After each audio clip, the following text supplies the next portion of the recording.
예수 그리스도께서 베들레헴에 탄생하시다. 구약성경 창세기 35장 19절은 야곱의 아내 라헬이 베냐민을 낳다가 난산 끝에 세상을 떠났던 곳을 에브랏, 곧 베들레헴 길이었다고 기록하고 있습니다.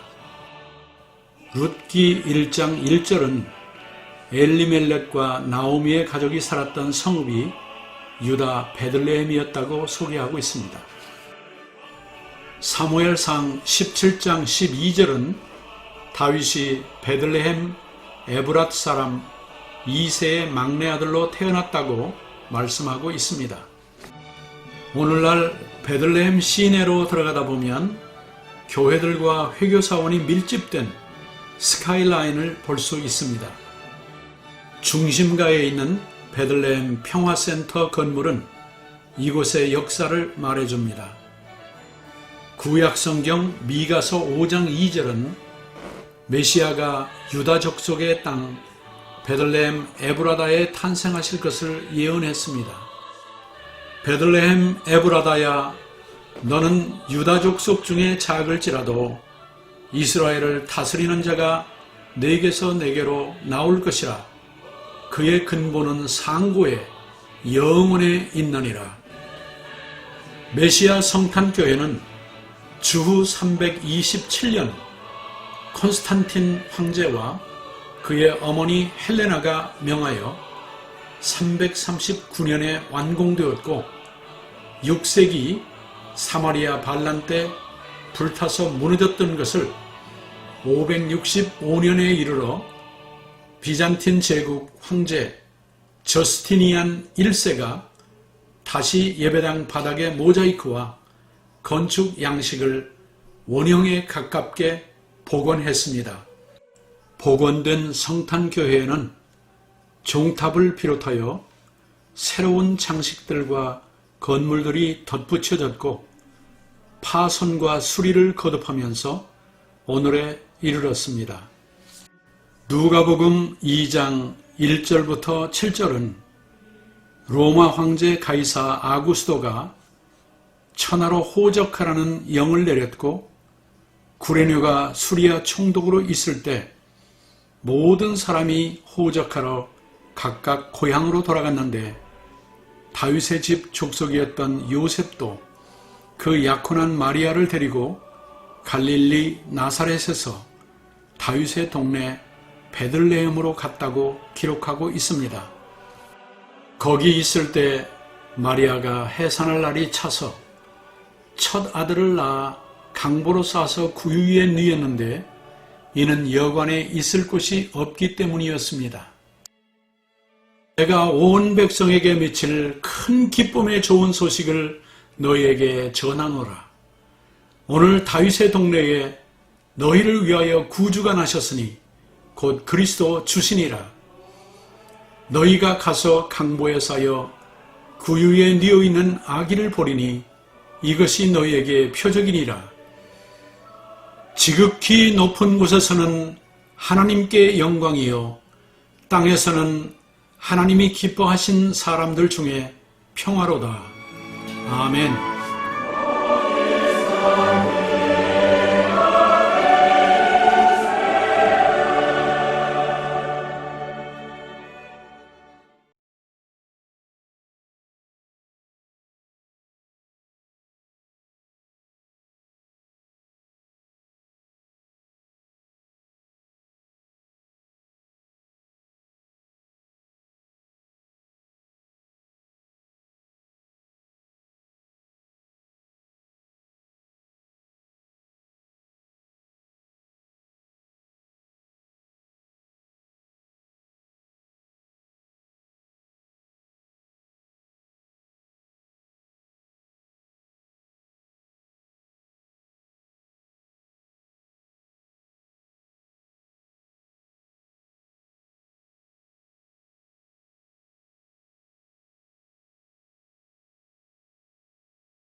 몸이 보혈에 있네.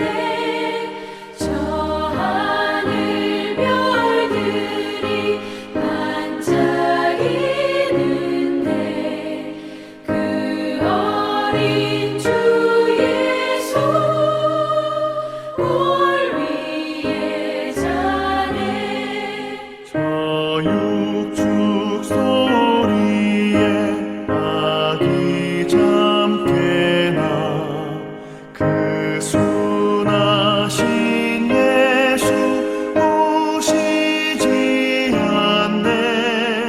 그 귀한 예수를 나 사랑하니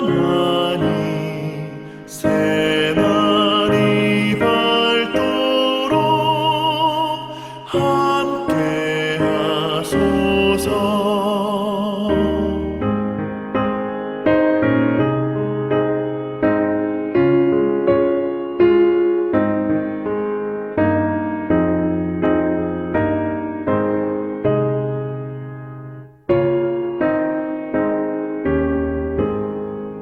주 예수 내 곁에 가까이 계셔. 그 한없는 사랑을 베푸시고 온 세상 아기들 다 품어주사 주 품 안에 안겨 살게 하소서.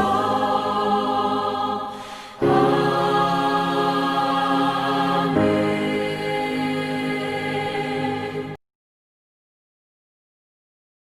메리 크리스마스. 주님의 성탄을 축하합니다. 우리 서로 옆에 계신 분과 또 그리고 혼자 계신 분은 저를 보면서 함께 우리 성탄 인사를 해보겠습니다. 메리 크리스마스. 주님의 성탄을 축하합니다.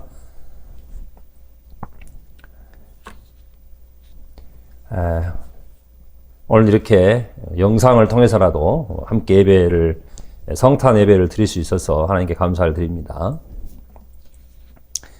최근 코로나 3차 대유행이 시작되면서 우리의 모든 삶은 잠시 멈춤이 되었습니다. 언제 어떻게 될지 모르는 미래의 불안 속에서 우리는 오늘 하루하루를 살아가고 있습니다. 이러한 시대에도 우리 주님의 성탄이 우리 모두에게 큰 위로와 소망이 되기를 주님의 이름으로 기도드립니다. 오늘 본문에는 약혼한 마리아가 잉태되었다는 소식을 듣고 두려워하고 있는 요셉에게 임한 성탄의 소식입니다.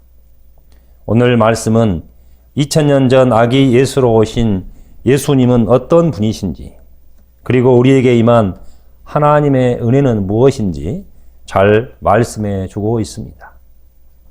첫째로 예수님은 어떤 분이십니까? 우리 함께 자막을 보고 21절을 함께 읽어보겠습니다. 이 일을 생각할 때에 주의 사자가 현몽하여 이르되 다윗의 자손 요셉아 내 아내 마리아 데려오기를 무서워하지 말라. 그에게 잉태된 자는 성령으로 된 것이라. 아들을 낳으리니 이름을 예수라 하라.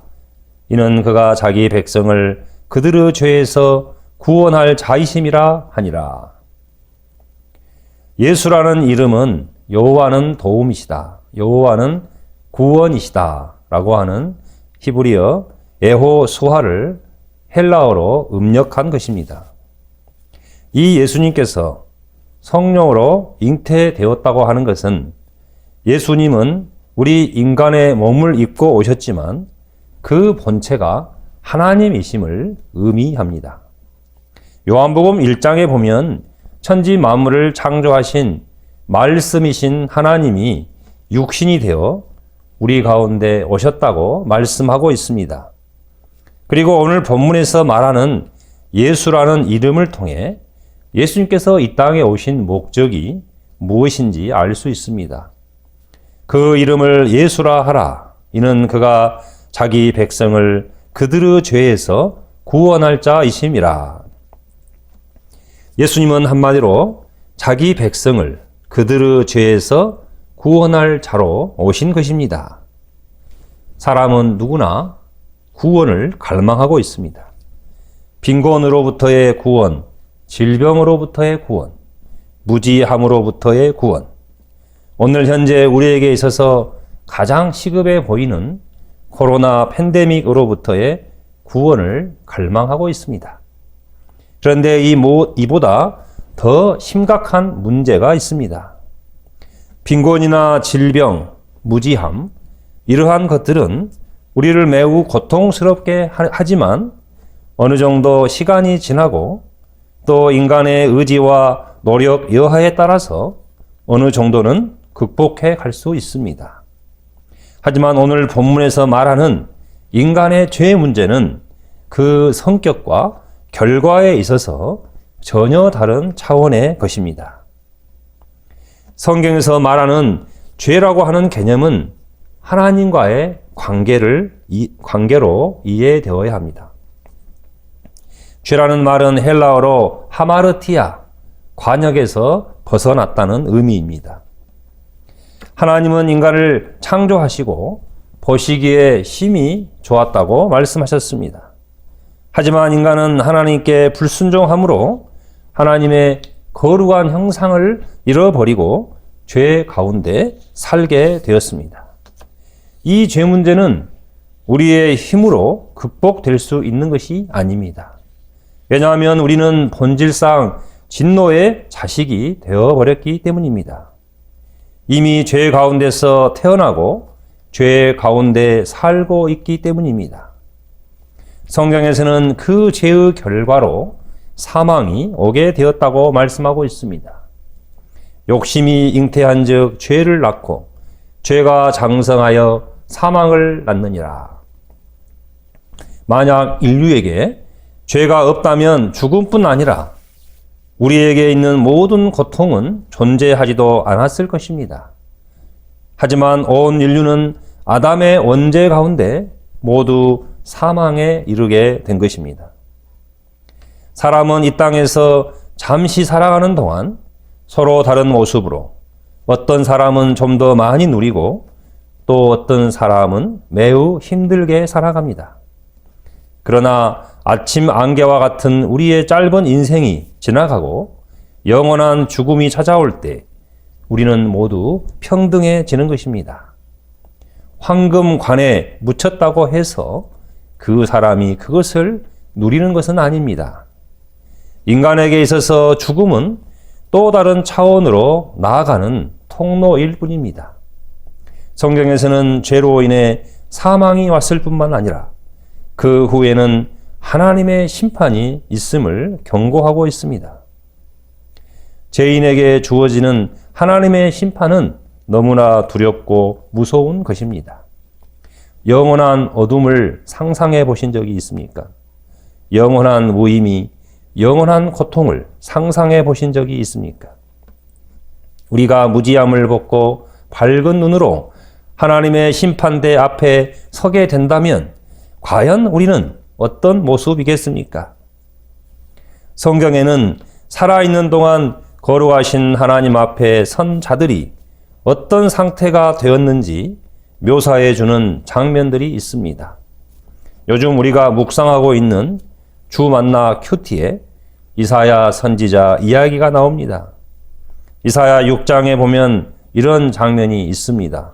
제가 읽어보겠습니다. 우시야 왕이 죽던 해 내가 본즉 주께서 높이 들린 보좌에 앉으셨는데 그의 옷자락은 성전에 가득하였고 스랍들이 모시고 섰는데 여기서 스랍은 천사들입니다.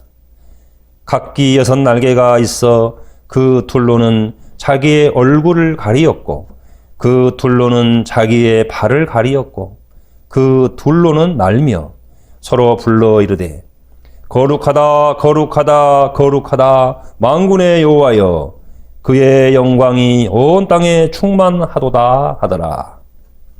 이같이 화답하는 자의 소리로 말미암아 문지방의 터가 요동하며 성전의 연기가 충만한지라.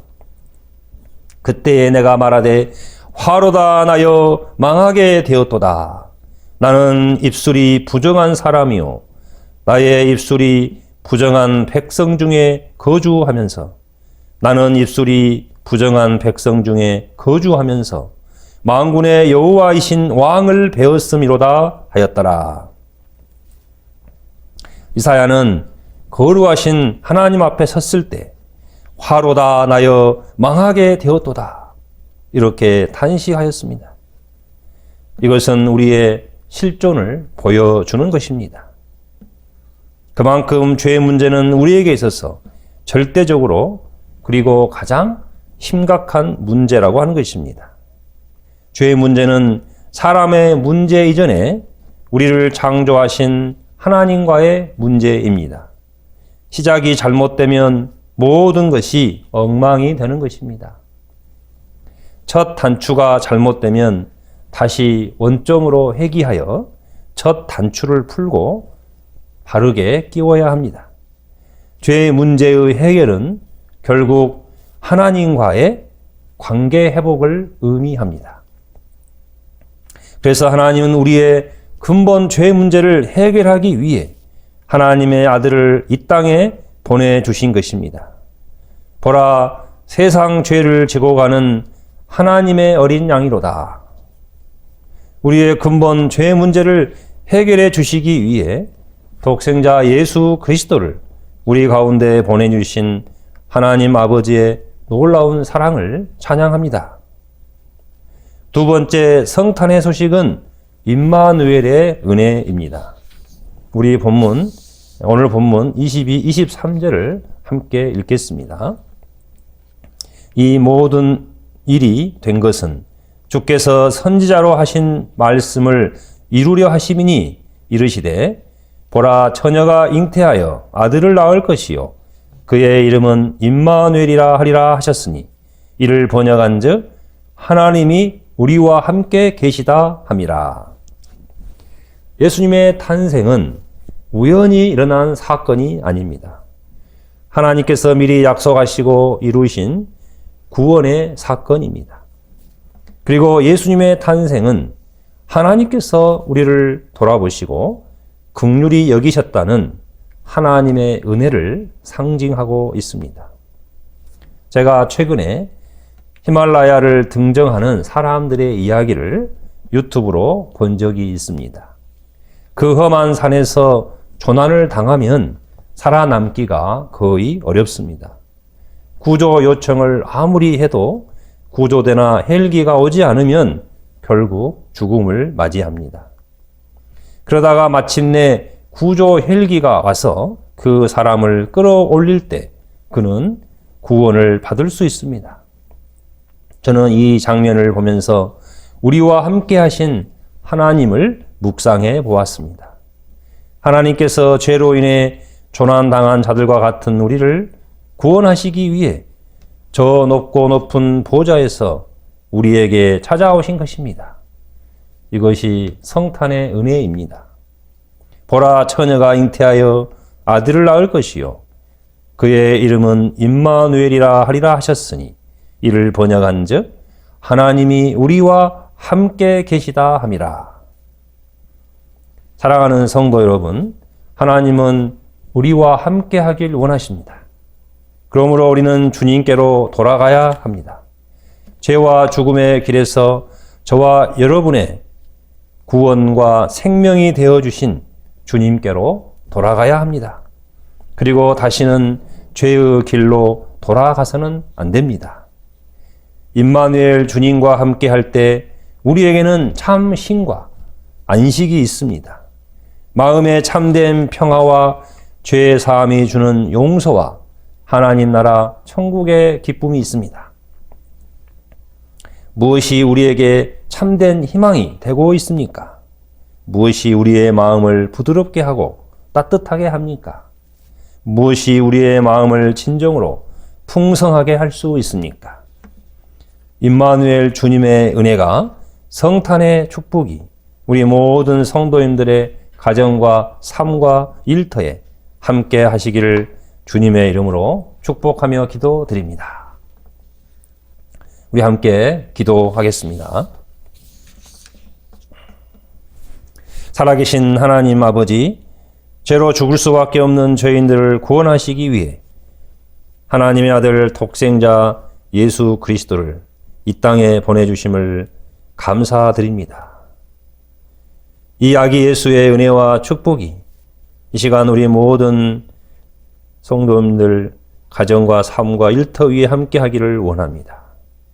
그리고 코로나와 경제적 위기 속에 지치고 상한 심령들을 위로하여 주옵소서.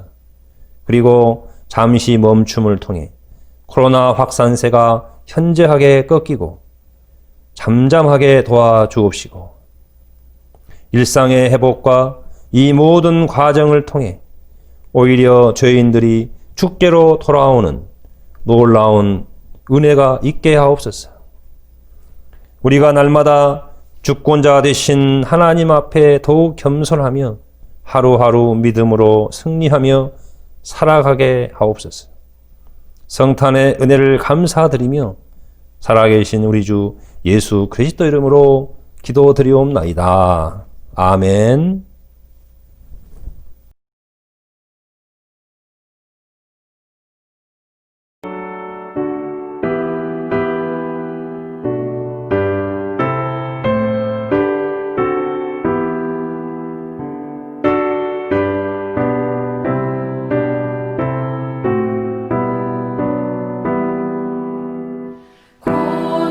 고도소서 임마누엘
사랑해요 당신을 축복해요 당신을 하늘의 영원한 사랑과 축복 속에 당신이 있죠.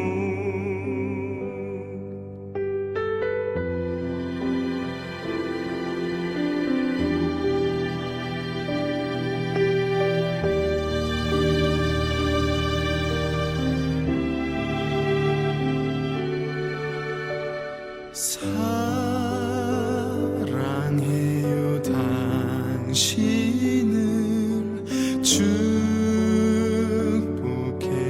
당신을 하늘의 영원한 사랑과 축복 속에 당신이 있죠. 사랑해요 당신을 축복해요 당신을 하늘의 영원한 사랑과 축복 속에 당신이 주